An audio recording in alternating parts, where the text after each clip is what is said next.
Hello everyone, welcome back to my YouTube channel. दोस्तों, स्वागत है इस वीडियो में। आज मैं डिस्कस करूंगा आपके साथ मिक्स्ड क्वेश्चन की सीरीज, मिक्स्ड क्वेश्चन, जिसमें हम 25 क्वेश्चन आपको देते हैं हर रोज़, ठीक है। और 25 टॉप क्वेश्चनों की सीरीज़ का पार्ट जो है ये है आपका थर्ड, ठीक है। यदि आपने फर्स्ट और सेकंड पार्ट नहीं देखे तो जाइए, प्लेलिस्ट में सभी दोनों पार्ट अपलोडेड हैं, ठीक है। और उन्हें भी देखिए और क्वेश्चनों का एंजॉय करिए, ठीक है। और यदि नए हो तो चैनल को जो सब्सक्राइब करें, बेल आइकन को क्लिक कर दीजिए, जैसे वीडियो अपलोड करूँ सबसे पहले आप तक पहुँचे, ठीक है। और आप उस वीडियो का आनंद उठा सकें, ठीक है। और ज़रूरत पड़े तो अपने दोस्तों को भी शेयर कीजिएगा, ठीक है। तो आज का फर्स्ट क्वेश्चन है, एलिफेंटा गुफाएँ किस प्रदेश में स्थित हैं, ठीक है। एलिफेंटा की गुफाएं किस प्रदेश में स्थित हैं? फर्स्ट ऑप्शन है महाराष्ट्र में, सेकंड ऑप्शन है मध्य प्रदेश में, थर्ड ऑप्शन है आंध्र प्रदेश में, फोर्थ ऑप्शन है बिहार में, ठीक है। तो एलिफेंटा गुफाएं कहाँ पर स्थित है? तो इसका करेक्ट आंसर हो जाएगा महाराष्ट्र राज्य में, ठीक है।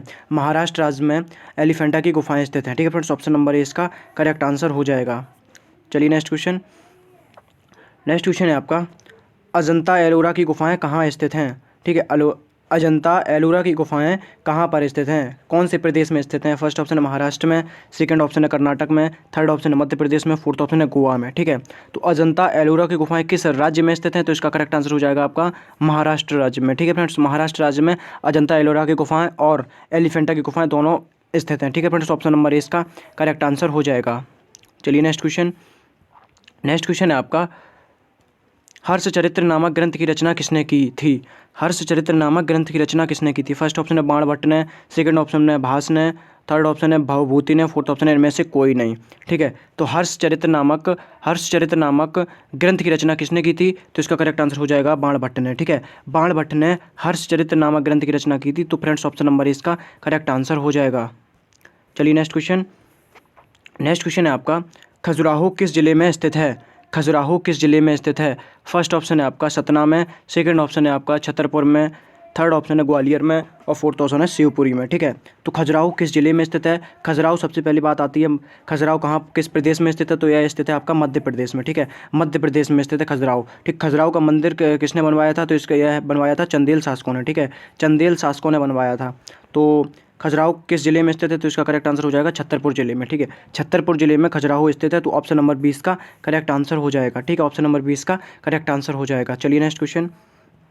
नेक्स्ट क्वेश्चन है आपका, जयचंद शासक था। जयचंद शासक था। फर्स्ट ऑप्शन है गहड़वाल वंश का, सेकंड ऑप्शन है चंदेल वंश का, थर्ड ऑप्शन है परमार वंश का, और फोर्थ ऑप्शन है इनमें से कोई नहीं, ठीक है।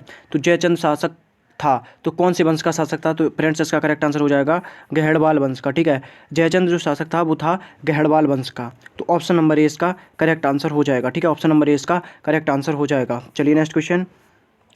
नेक्स्ट क्वेश्चन है आपका, हर्ष का प्रधान सचिव था। हर्ष का प्रधान सचिव था। फर्स्ट ऑप्शन है दंडी, सेकंड ऑप्शन है भंडी, थर्ड ऑप्शन है ईश्वर गुप्त, और फोर्थ ऑप्शन है कुंतल, ठीक है। तो हर्ष का प्रधान सचिव था, तो कौन था हर्ष का प्रधान सचिव? तो इसका करेक्ट आंसर हो जाएगा दंडी, ठीक है। दंडी जो था वो हर्ष का प्रधान सचिव था। तो ऑप्शन नंबर ए इसका करेक्ट आंसर हो जाएगा। चलिए नेक्स्ट क्वेश्चन। नेक्स्ट क्वेश्चन है आपका, चालुक्य वंश की राजधानी थी। चालुक्य वंश की राजधानी थी। फर्स्ट ऑप्शन है वातापी, सेकंड ऑप्शन है कन्नौज, थर्ड ऑप्शन है मान्यखेट, ऑप्शन नंबर डी आपका कांची, ठीक है। तो चालुक्य वंश की राजधानी कहाँ पर थी? तो फ्रेंड्स इसका करेक्ट आंसर हो जाएगा आपका वातापी, ठीक है। चालुक्य वंश की राजधानी वातापी थी। तो फ्रेंड्स ऑप्शन नंबर ए इसका करेक्ट आंसर हो जाएगा। चलिए नेक्स्ट क्वेश्चन। नेक्स्ट क्वेश्चन है आपका, कामसूत्र के लेखक कौन हैं? कामसूत्र के लेखक कौन हैं? फर्स्ट ऑप्शन है वात्स्यायन, सेकंड ऑप्शन है कमंडक, थर्ड ऑप्शन है वाचस्पति, और फोर्थ ऑप्शन है आपका दंडी, ठीक है। तो कामसूत्र के लेखक कौन है? तो इसका करेक्ट आंसर हो जाएगा आपका वात्स्यायन, ठीक है। वात्स्यायन कामसूत्र के लेखक हैं। तो फ्रेंड्स ऑप्शन नंबर ए इसका करेक्ट आंसर हो जाएगा, ठीक है। ऑप्शन नंबर ए इसका करेक्ट आंसर हो जाएगा। चलिए नेक्स्ट क्वेश्चन। नेक्स्ट क्वेश्चन है आपका, जेजाक भुक्ति। जेजाक भुक्ति प्राचीन नाम था, ठीक है। जेजाक भुक्ति प्राचीन नाम था, किसका नाम था?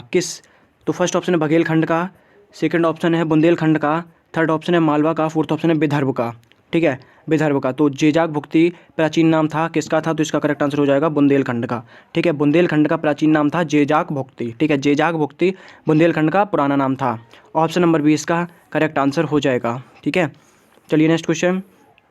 नेक्स्ट क्वेश्चन है आपका, रामायण किसने लिखी? रामायण किसने लिखी? फर्स्ट ऑप्शन है वाल्मीकि ने, सेकंड ऑप्शन है वेद व्यास ने, थर्ड ऑप्शन है मनु ने, फोर्थ ऑप्शन है कौटिल्य ने। ठीक है, तो रामायण किसने लिखी? तो इसका करेक्ट आंसर हो जाएगा आपका, ठीक है, रामायण किसने लिखी? तो ये लिखी आपकी वाल्मीकि ने। ठीक है, वाल्मीकि ने लिखी, तो ऑप्शन नंबर इसका करेक्ट आंसर हो जाएगा। ठीक है, रामायण किसके द्वारा लिखी गई? तो यह लिखी गई वाल्मीकि के द्वारा। चलिए नेक्स्ट क्वेश्चन। यदि वीडियो पसंद आ रही हो तो लाइक जरूर करके जाइएगा। ठीक है, और ये कमेंट बॉक्स में बताइए कि क्वेश्चन आपको कैसे लगे, कलेक्शन कैसा लगा क्वेश्चनों का। ठीक है, आर्यभट्ट था एक प्रसिद्ध, ठीक है, आर्यभट्ट था एक प्रसिद्ध। फर्स्ट ऑप्शन है चिकित्सक, सेकंड ऑप्शन है चित्रकार, थर्ड ऑप्शन है खगोल शास्त्री, फोर्थ ऑप्शन है वैज्ञानिक। ठीक है, तो आर्यभट्ट कौन था? आर्यभट्ट कौन था? यह एक चिकित्सक था या चित्रकार था या खगोल शास्त्री था या वैज्ञानिक था? ठीक है, तो फ्रेंड्स आर्यभट्ट कौन था? तो इसका करेक्ट आंसर हो जाएगा यह एक खगोल शास्त्री था। ठीक है, यह एक खगोल शास्त्री था, तो ऑप्शन नंबर सी इसका करेक्ट आंसर हो जाएगा। चलिए नेक्स्ट क्वेश्चन। नेक्स्ट क्वेश्चन है आपका, वेद शब्द का अर्थ है, वेद शब्द का अर्थ है। फर्स्ट ऑप्शन है ज्ञान, सेकंड ऑप्शन है बुद्धिमत्ता, थर्ड ऑप्शन है कुशलता, फोर्थ ऑप्शन है शक्ति। ठीक है, तो वेद शब्द का क्या अर्थ है? तो इसका करेक्ट आंसर हो जाएगा आपका ज्ञान। ठीक है फ्रेंड्स, ऑप्शन नंबर इसका करेक्ट आंसर हो जाएगा। ठीक है, वेद शब्द का अर्थ क्या है? ज्ञान है, तो ऑप्शन नंबर इसका करेक्ट आंसर हो जाएगा। चलिए नेक्स्ट क्वेश्चन। नेक्स्ट क्वेश्चन है आपका, आर्यों में पंचजन क्या था? आर्यों में पंचजन क्या था? फर्स्ट ऑप्शन है 5 जाति का, थर्ड ऑप्शन, सेकंड ऑप्शन है 5 भाई, थर्ड ऑप्शन है 5 कबीले, फोर्थ ऑप्शन है 5 पांडव। ठीक है, तो आर्यों में पंचजन क्या था? ठीक है, आर्यों में पंचजन क्या था? तो इसका करेक्ट आंसर आप लोग कमेंट बॉक्स में बताइएगा। ठीक है, यह क्वेश्चन बहुत ही सरल है और इसका कमेंट बॉक्स में आंसर आप लोग बताइएगा। ठीक है, तो ये आपको देते हैं कमेंट बॉक्स के लिए क्वेश्चन। तो आर्यों में पंचजन, ठीक है, ये सही से पढ़ लीजिएगा कि पंचजन क्या था। ठीक है, चलिए नेक्स्ट क्वेश्चन है आपका, गोत्र का मौलिक अर्थ है, गोत्र का मौलिक अर्थ है क्या है?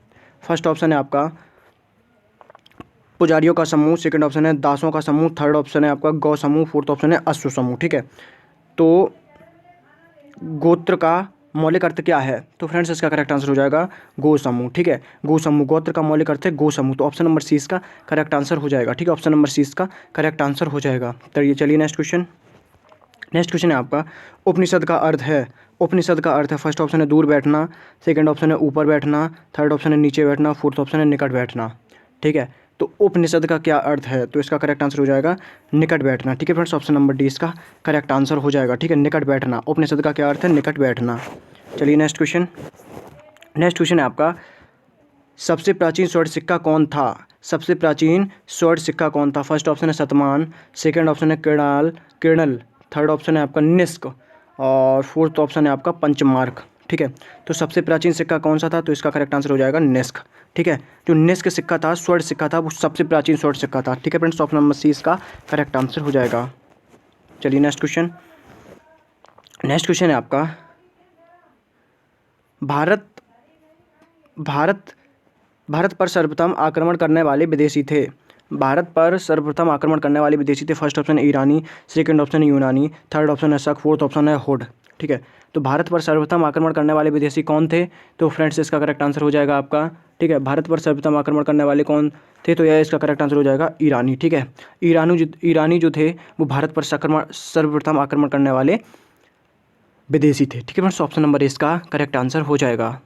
चलिए नेक्स्ट क्वेश्चन। नेक्स्ट क्वेश्चन है आपका, भारत के प्राचीन सिक्के किस काल के हैं? भारत के प्राचीन सिक्के किस काल के हैं? फर्स्ट ऑप्शन है 3री ईसा पूर्व के, सेकंड ऑप्शन है 4थी ईसा पूर्व के, थर्ड ऑप्शन है 5वीं ईसा पूर्व के, फोर्थ ऑप्शन है 2री ईसा पूर्व के। ठीक है, तो भारत के प्राचीन सिक्के किस काल के हैं? तो इसका करेक्ट आंसर हो जाएगा 5वीं ईसा पूर्व के। ठीक है फ्रेंड्स, 5वीं ईसा पूर्व के सिक्के हैं, 5वीं ईसा पूर्व के प्राचीन सिक्के हैं। ठीक है, तो ऑप्शन नंबर सी इसका करेक्ट आंसर हो जाएगा। चलिए नेक्स्ट क्वेश्चन। नेक्स्ट क्वेश्चन है आपका, पाणिनि की पुस्तक अष्टाध्यायी का विषय है। पाणिनि की पुस्तक अष्टाध्यायी का विषय है। फर्स्ट ऑप्शन है चिकित्सा, सेकंड ऑप्शन है कानून, थर्ड ऑप्शन है तर्क, फोर्थ ऑप्शन है व्याकरण। ठीक है, तो पाणिनि की पुस्तक अष्टाध्यायी का विषय क्या है? तो फ्रेंड्स इसका करेक्ट आंसर हो जाएगा आपका, यह एक व्याकरण है। ठीक है, व्याकरण है। पाणिनि की जो पुस्तक अष्टाध्यायी है उसका क्या अर्थ है? तो यह एक व्याकरण है। ठीक है फ्रेंड्स, ऑप्शन नंबर डी इसका करेक्ट आंसर हो जाएगा। चलिए नेक्स्ट क्वेश्चन। नेक्स्ट क्वेश्चन है आपका, चतुर्बहु किससे संबंधित है? चतुर्बहु किससे संबंधित है? फर्स्ट ऑप्शन है शैव संप्रदाय से, सेकंड ऑप्शन है वैष्णव संप्रदाय से, फोर्थ ऑप्शन है सशक्त संप्रदाय से, फोर्थ ऑप्शन है सूर्योपासना से। ठीक है, जो चतुर्बहु किससे संबंधित है? तो फ्रेंड्स इसका करेक्ट आंसर हो जाएगा आपका, यहाँ पे थोड़ा मिस्टेक है, यहाँ पे है चतुर्व्यूह। ठीक है, क्या है? चतुर्व्यूह, चतुर और व्यूह। यहाँ पे थोड़ा मिस्टेक है, थोड़ा सही कर लीजिए आप पीडीएफ में। तो किससे संबंधित है फ्रेंड्स, इसका करेक्ट आंसर हो जाएगा वैष्णव संप्रदाय से। ठीक है, वैष्णव संप्रदाय से संबंधित है, तो ऑप्शन नंबर 20 का करेक्ट आंसर हो जाएगा। चलिए नेक्स्ट क्वेश्चन। नेक्स्ट क्वेश्चन है आपका, जैन और बौद्ध धर्म ने स्वीकार नहीं किया। जैन और बौद्ध धर्म ने स्वीकार नहीं किया। फर्स्ट ऑप्शन है स्त्रियों का प्रवेश, सेकंड ऑप्शन है अहिंसा व्रत, थर्ड ऑप्शन है अवतारवाद और फोर्थ ऑप्शन है वर्ण व्यवस्था। ठीक है, जैन और बौद्ध धर्म ने स्वीकार नहीं किया, तो इसका करेक्ट आंसर हो जाएगा आपका अवतारवाद। ठीक है फ्रेंड्स, अवतारवाद, जो मरने के बाद दोबारा से अवतरण हो जाता है उसे कहते हैं अवतारवाद। तो यह स्वीकार नहीं किया, यह इसे मिथ्या मानते थे, इसे झूठ मानते थे जैन और बौद्ध धर्म के लोग। ठीक है, तो ऑप्शन नंबर सी इसका करेक्ट आंसर हो जाएगा। ठीक है, ऑप्शन नंबर सी इसका करेक्ट आंसर हो जाएगा। चलिए नेक्स्ट क्वेश्चन। नेक्स्ट क्वेश्चन है आपका, विज्ञानवाद संप्रदाय की स्थापना किसने की।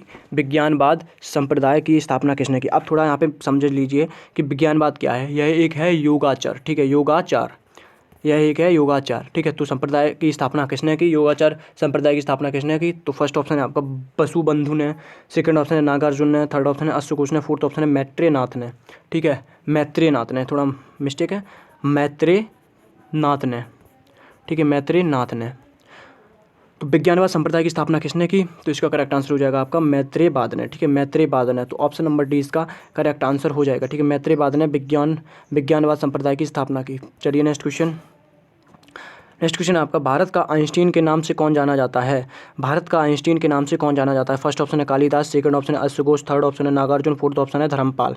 ठीक है, तो भारत का आइंस्टीन के नाम से कौन जाना जाता है, तो फ्रेंड्स इसका करेक्ट आंसर हो जाएगा आपका नागार्जुन। ठीक है, नागार्जुन भारत के आइंस्टीन के नाम से जाने जाते हैं। यह क्वेश्चन बहुत ही मोस्ट इंपॉर्टेंट क्वेश्चन है, एग्जाम में बार बार पूछा जाने वाला क्वेश्चन है। ठीक है, तो इससे आप लोग मोस्ट इंपॉर्टेंट क्वेश्चन लगा के एक कॉपी में नोट डाउन कर लीजिए। तो भारत का आइंस्टीन किसे कहा जाता है, यह कहा जाता है नागार्जुन को। ठीक है फ्रेंड्स, तो ऑप्शन नंबर सी इसका करेक्ट आंसर हो जाएगा। चलिए नेक्स्ट क्वेश्चन। नेक्स्ट क्वेश्चन है आपका, किस गुफा का बौद्ध धर्म से संबंध नहीं है। किस गुफा का बौद्ध धर्म से संबंध नहीं है। तो फर्स्ट ऑप्शन है बाघ, सेकंड ऑप्शन है बादामी, थर्ड ऑप्शन है अजंता, फोर्थ ऑप्शन है एलोरा की गुफा। ठीक है, तो किस गुफा का बौद्ध धर्म से संबंध नहीं है, तो इसका करेक्ट आंसर है बादामी गुफा। ठीक है, बादामी गुफा का बौद्ध धर्म से संबंधित नहीं है। ठीक है, संबंध नहीं है, तो ऑप्शन नंबर 20 का करेक्ट आंसर हो जाएगा। चलिए नेक्स्ट क्वेश्चन। नेक्स्ट क्वेश्चन, तो फ्रेंड्स पीडीएफ में इतने क्वेश्चन थे और ये भी बहुत ही मोस्ट इंपॉर्टेंट टॉप 25 क्वेश्चन की सीरीज है, जिसका पार्ट कितना है, पार्ट 3 है। यदि आपने पार्ट 1 और पार्ट 2 नहीं देखे तो प्लीज़ जाके इस वीडियो को पूरा देखने के बाद उन्हें भी देखिए जाके, आपको बहुत ही बेनिफिट मिलेगा। वही क्वेश्चन लिए जो सिलेक्टेड क्वेश्चन है। तो फ्रेंड्स आज के लिए इतना ही। जय हिंद, जय भारत, बने रहिए और खूब अच्छी तरीके से मेहनत करिए।